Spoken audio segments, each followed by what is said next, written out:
Top quality और consistent performance के लिए सिर्फ सिल्वर पंप। टॉप क्वालिटी और कंसिस्टेंट परफॉर्मेंस के लिए सिर्फ सिल्वर पंप, नाम याद रखना। स्वभावातनं म्हणजे आम्हा सर्वांना शिकण्यास मिळालं असे आजच्या कार्यक्रमाचे अध्यक्ष माननीय भैयासाहेब हर्षवर्धन देशमुख साहेब, आजच्या कार्यक्रमाचे प्रमुख उपस्थिती अत्यंत लोकप्रिय मंत्री, राज्यमंत्री म्हणून महाराष्ट्राच्या सरकारमध्ये काम करत आहेत आणि आपल्या विदर्भाचा सुपुत्र माननीय पंकजी भोयर, राज्यसभेमध्ये माननीय प्रधानमंत्री मोदींच्या नेतृत्वामध्ये या सरकारमध्ये, केंद्र सरकारमध्ये उत्कृष्टपणे आपल्या महाराष्ट्राची, विदर्भाची कृषी खात्याची बाजू लावून धरून या विदर्भाला महाराष्ट्र न्याय मिळण्याचं काम करतात असे माननीय डॉक्टर अनिल बोंडेजी, आपल्या अमरावतीचे माननीय खासदार बळवंतराव वानखेडेजी, आमचे अत्यंत जरावंत ऊर्जावान, मी पहिल्यांदाच महाराष्ट्र विधानसभेत त्यांचं भाषण ऐकलं, आपल्या सुलभाताई, आणि अत्यंत अमरावतीसाठी तळमळ, विदर्भासाठी तळमळ मी आताच्या या अधिवेशनातल्या भाषणात त्यांची ऐकली. जास्तीत जास्त काम कमीत कमी वेळेत केलं पाहिजे अशा एक चांगल्या महिला नेत्या म्हणून त्यांचं काम आहे असं आपल्या सुलभाताई खोडकेजी, आपले लोकप्रिय आमदार आणि ज्यांनी सर्व रेकॉर्ड ब्रेक केले असे आमदार प्रवीण तायडेजी, आपले आमदार प्रवीण पोटेजी, कोणते कोणते रेकॉर्ड ब्रेक केले मी सांगणार जेव्हा अचलपूरला जाईल तेव्हा नक्की सांगेल. माननीय आपल्या शहराचे अध्यक्ष प्रवीण पोटेजी, मान्य गजानराव कुंडकरजी, माननीय जयंतराव पाटीलजी, कुसलेकरजी, केशवरावजी मेतकरजी, दिलीपजी इंगोले, हेमंतजी काळमे, केशवरावजी गावंडे, सुरेशजी खोटरे, सुभाषजी बनसोड, विजयजी ठाकरे, अंबादासजी कुलट, नरेशजी पाटील, पुरुषोत्तमजी वायाळ, अमोलजी महल्ले, या ठिकाणी डॉक्टर देवलाल आठवलेजी, उपस्थित सर्व पदाधिकारी, समोर उपस्थित असलेले अनेक मान्यवर समोर बसलेले आहेत, त्यांचे नाव मी घेऊ शकलो नाही वेळेच्या अभावी, त्याबद्दल त्यांनी क्षमा करावी. आमच्या अनेक किरणताई महल्ले आहेत, आमच्या संगीताताई आहेत, अनेक मान्यवर पवार आहेत आणि अनेक मान्यवर या ठिकाणी बसलेले आहेत. खरं तर आज माझ्याकरता माझ्या जीवनातला अत्यंत महत्त्वाचा क्षण आहे. जेव्हा माझ्याकडे भैयासाहेब आले त्यांनी मला सूचना दिली, त्यांनी विनंती करायची गरज नव्हती, त्यांनी सूचनाच मी समजली. त्यांनी सूचना दिली की आजच्या या कार्यक्रमाला तुम्ही आलंच पाहिजे, याकरता मी तुमचा वेळ घ्यायला आलो आहे. मी भैयासाहेबाला म्हणालो की तुम्ही मला व्हॉट्सअपवर जरी पत्रिका पाठवली असती तरी मी या कार्यक्रमाला आलो असतो, तुम्हाला इतक्या दूर यायची गरज नव्हती. कारण ज्या संस्थेमध्ये माझा सत्कार झाला त्या संस्थेचा मी विद्यार्थी आहे. तर 11वी 12वीचं शिक्षण मी शिवाजी शिक्षण संस्था विद्यामंदिर कुराडी म्हणून घेतलं आहे. त्यामुळं या शिक्षण संस्थेचे अनंत उपकार माझ्या व्यक्तिगत जीवनात, सामाजिक जीवनात, माझ्या राजकीय वाटचालीमध्ये आणि माझ्या सांस्कृतिक जीवनामध्ये, धार्मिक कार्यक्रमामध्ये, शेवटी कोराडी महालक्ष्मीचं जे धर्मकार्य मी केलं आहे त्यामध्ये तिथले जे आमचे फिजिक्सचे जे आमचे शिक्षक होते चोबीसकर, त्यांनी मला सांगितलं होतं की कोराडीच्या महालक्ष्मी मंदिराचा काहीतरी जीर्णोद्धार तू कधी कधी केला पाहिजे. म्हणून एकदा या शाळेचा धर्मकार्यातील सुद्धा मोठा या संस्थेचा हातभार आहे आणि म्हणून या ठिकाणी तो दिवस आनंदाचा असतो ज्या शाळेत आपण शिकतो, ज्या शाळेचा आपल्याला, ज्या शाळेतनं आपल्याला या ठिकाणी इतकं मोठं होण्याचं एक, ज्या शाळेने आपल्यावर कर्ज केलं असतं, ज्या शिक्षकांचं कर्ज आपल्यावर असतं, जसं जन्माचं कर्ज आईवडिलाचं आहे, तर शिक्षणाचं कर्जही चुकू शकत नाही. ज्या प्राध्यापकांनी शिकवलं, ज्या संस्थेने तुम्हाला शिकवलं आहे त्या शिक्षण संस्थेचं कर्ज तुमच्या जीवनात कधीच जात नाही. ज्या प्राध्यापकांनी, ज्या शिक्षकांनी तुमच्या जीवनावर परिणाम केले, तुम्हाला मोठं करण्यात त्यांनी आपला हातभार लावला आहे, त्याही शिक्षण संस्थेचं, त्याही प्राध्यापकाचं कर्ज ते आयुष्यभर मरेपर्यंत व्यक्तीच्या जीवनामध्ये असतं. आणि म्हणून शिवाजी शिक्षण संस्थेच्या कार्यक्रमाला भैयासाहेब तुम्ही मला व्हॉट्सअपवरही पत्रिका पाठवली असती तरी मी आलो असतो. खरं तर मी वेळेवरच येणार होतो, रात्री 1:30 वाजता विमान आलं, मग सकाळी मोठ्या प्रमाणावर 1000-1500 लोक आले, त्यामुळे थोडा उशीर झाला, त्याबद्दलही क्षमा मागतो. खरं तर आपण सर्वांनी अभिवादन केलं भाऊसाहेबांना, आणि या ठिकाणी आपण जेव्हा त्यांना आदरांजली वाहिली, समोरच्या त्यांच्या स्मारकाला पुतळ्याला अभिवादन केलं, तेव्हाच आपल्याला सर्वांना या अभिवादनातून एक ऊर्जा मिळाली. शेवटी जेव्हा आपण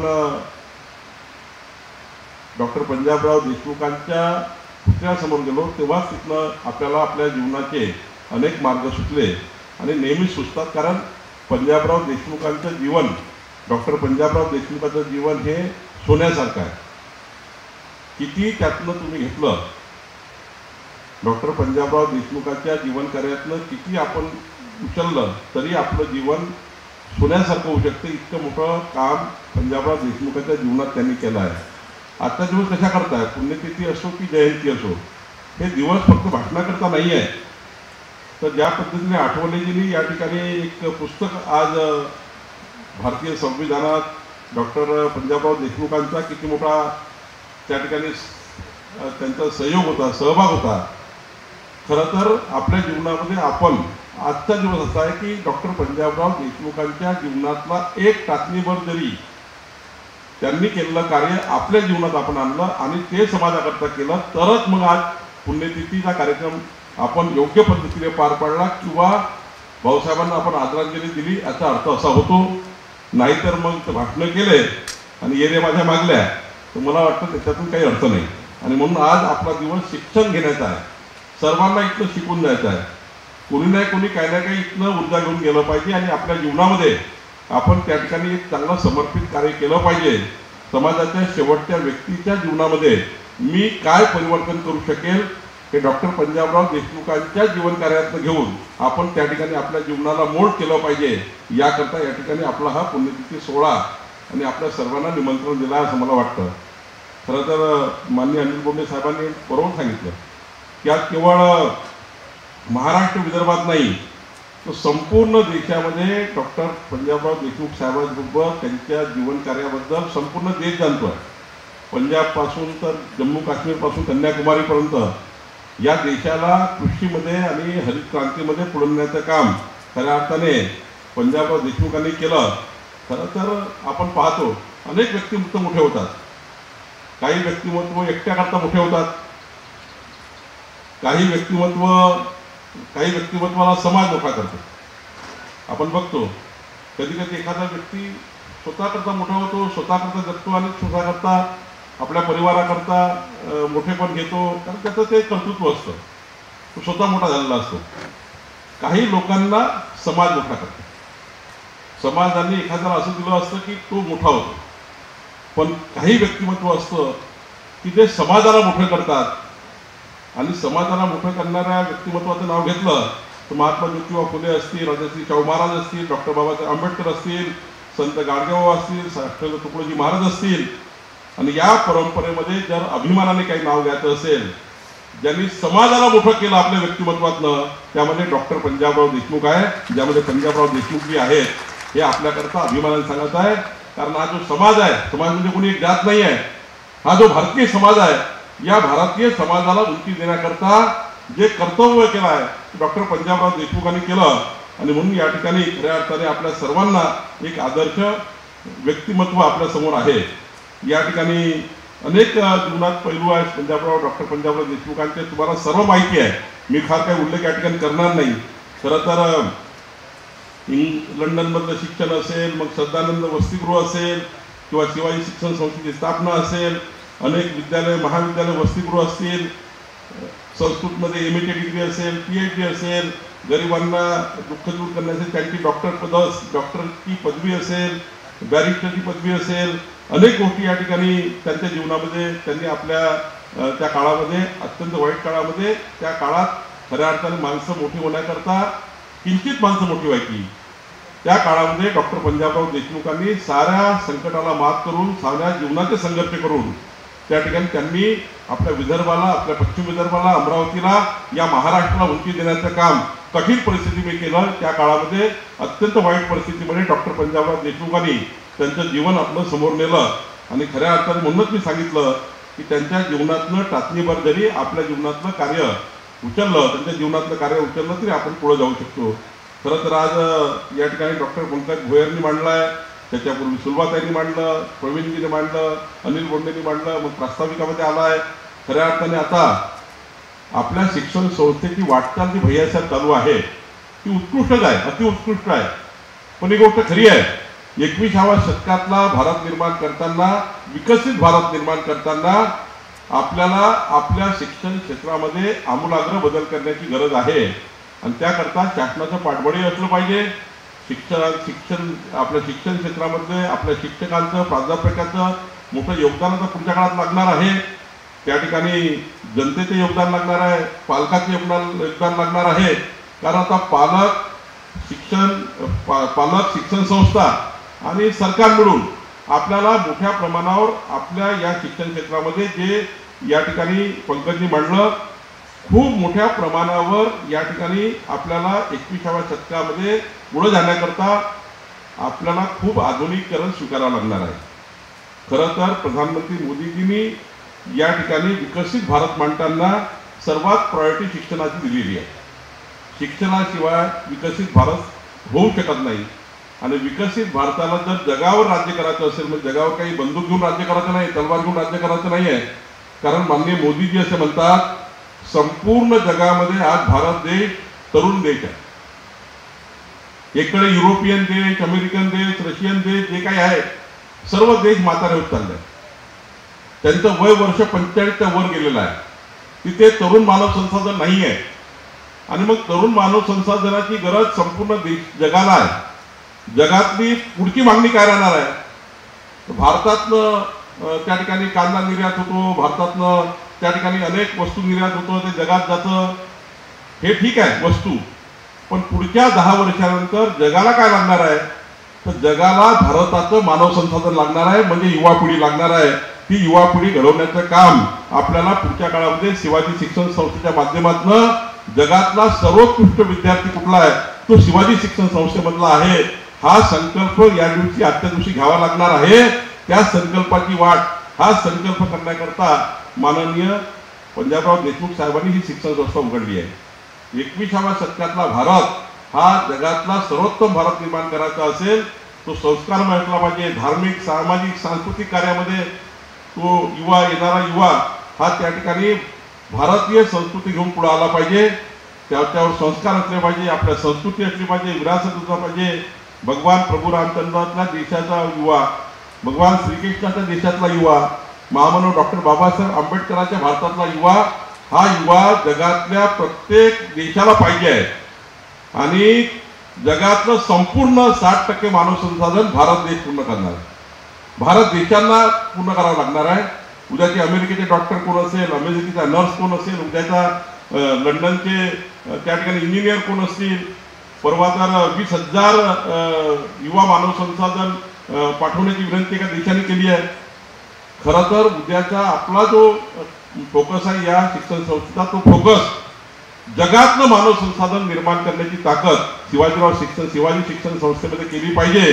आणि या शाळेचा विद्यार्थी म्हणून मला हे वाटतं की आपली जी शाळा आहे, आपली जी संस्था आहे ही जगभर प्रसिद्ध झाली पाहिजे आणि या शाळेतला विद्यार्थी हा जगातला एक मोठा शास्त्रज्ञ बनला पाहिजे. या शाळेचा विद्यार्थी जगातल्या आधुनिकीकरणाकरता महत्वाचा रोल अदा केला पाहिजे. याकरता आजच्या दिवशी आपल्याला काही संकल्प करण्याची गरज आहे. मला विश्वास आहे भैयासाहेबांचे ऍडमिनिस्ट्रेशन, त्यांचं काम करण्याची पद्धती, त्यांच्या मागे असलेलं इतकं मोठं त्या ठिकाणी पाठबळ आणि आपल्या सर्वांचं पाठबळ, शासनाचं पाठबळ हे खऱ्या अर्थाने पुऱ्या व्यक्तीकरता नाही आहे. हा समाज, हे राष्ट्र मजबूत करण्याकरता आहे आणि या राष्ट्राला जगातला सर्वोत्तम भारत निर्माण करण्याकरता आहे. म्हणूनच आपल्याला शिवाजी शिक्षण संस्थेला पुढे नेण्याकरता आपल्याला संकल्पित व्हायचं आहे. खरं तर या ठिकाणी मी जास्त वेळ घेणार नाही, पण आज या ठिकाणी आपल्या या शेती क्षेत्रामध्येही जसं बोंडेंनी सांगितलं, डॉक्टर पंजाबराव देशमुखांचा जो संकल्प होता, स्वप्न होतं शिक्षणामधून देश उभा करायचा, तर तसंच स्वप्न होतं कृषी क्षेत्रामध्ये आमूलाग्र बदल करून आपल्याला पुढच्या काळामध्ये या देशाला पुढे न्यायचं. शेतकरी शेतमजुराचा विकास झाल्याशिवाय भारताचा विकास होऊ शकत नाही. शेतकरी मजबूत झाल्याशिवाय भारत मजबूत होऊ शकत नाही, हा संकल्प डॉक्टर पंजाबराव देशमुखांनी आपल्याला दिला आहे। आणि म्हणून कुठलंही सरकार आलं त्या सरकारची पहिली जबाबदारी आहे की शेतीमधली प्रॉडक्टिव्हिटी कशी वाढेल, शेतकऱ्याच्या शेतात रस्ता कसा असला पाहिजे, शेतकऱ्याच्या शेतात पाणी पोहोचलं पाहिजे, शेतकऱ्याच्या शेतात 12 तास वीज मिळाली पाहिजे। शेतकऱ्याला जर वीज दिली, पाणी दिली आणि रस्ता दिला तर शेतकरी हा आपल्या शेतातली प्रॉडक्टिव्हिटी वाढवेल, 1 लाख रुपये एकरी उत्पन्न वाढवेल।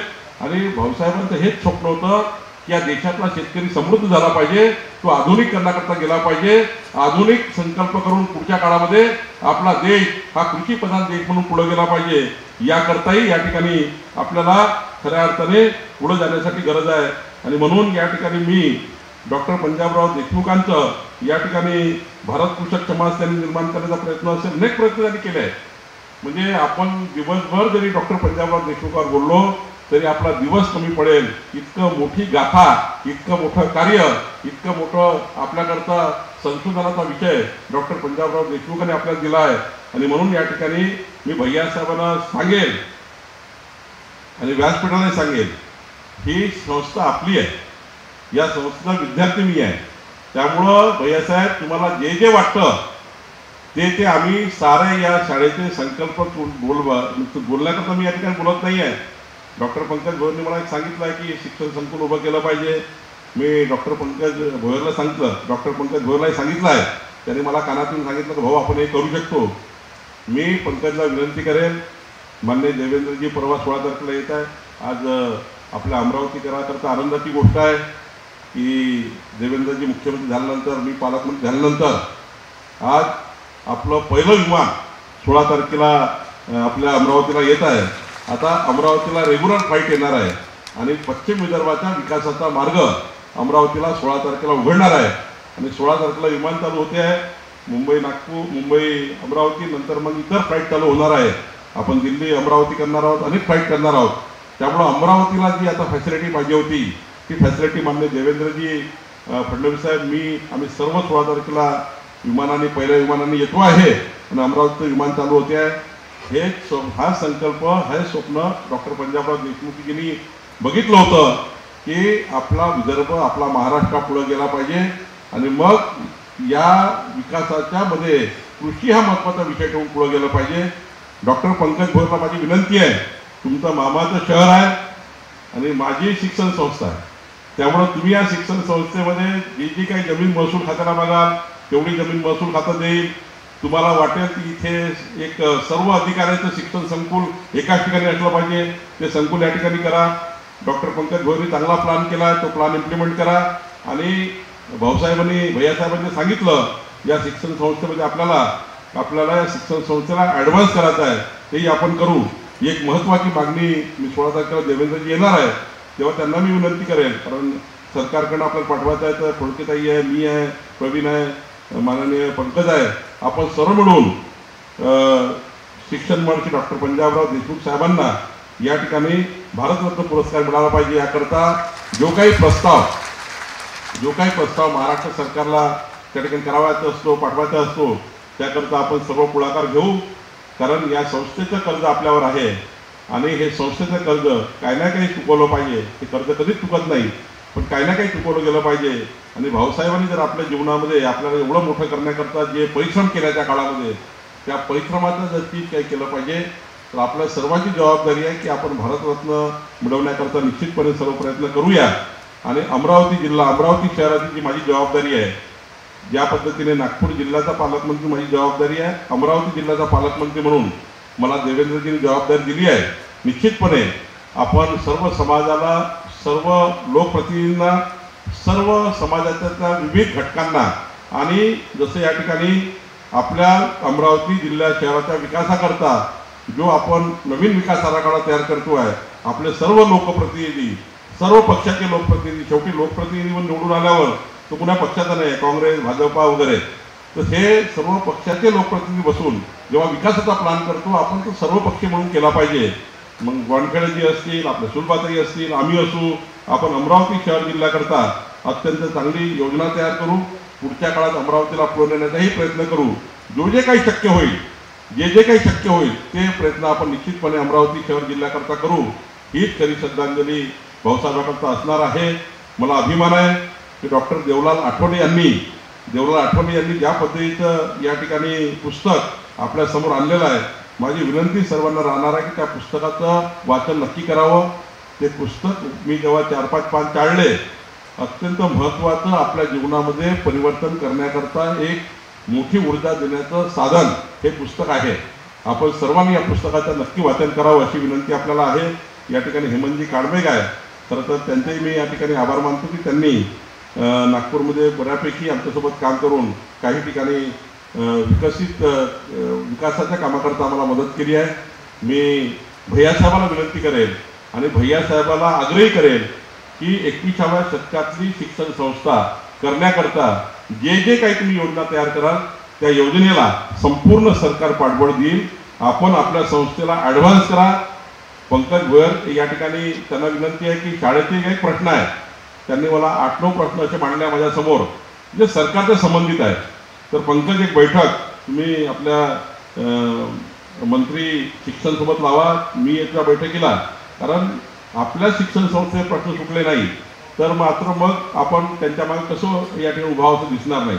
आणि म्हणून लवकरच पंकज एक बैठक लावेल आपल्या शिक्षण संस्थेबद्दल आणि सरकारकडे जे काही बाकी आहे 7-8 मुद्द्यावर काम सरकारमध्ये करायचं आहे असं मला भैयासाहेबांनी सांगितलं आहे. भैयासाहेब, मी त्या बैठकीला येईल. आपण जे काही प्रश्न तुमचे सरकारकडे असतील ते सोडून देण्याकरता निश्चित प्रयत्न करू. मी पुन्हा एकदा डॉक्टर पंजाबराव देशमुखजींना आदरांजली व्यक्त करतो आणि आपण सर्वांनी पण डॉक्टर पंजाबराव देशमुखच्या जीवन कार्यावर आपल्या जीवनातले पुढचे काही काळ त्यांच्यावर काम करून या समाजाला मजबूत करण्याचं काम करूया, एवढंच या ठिकाणी विनंती करतो. धन्यवाद.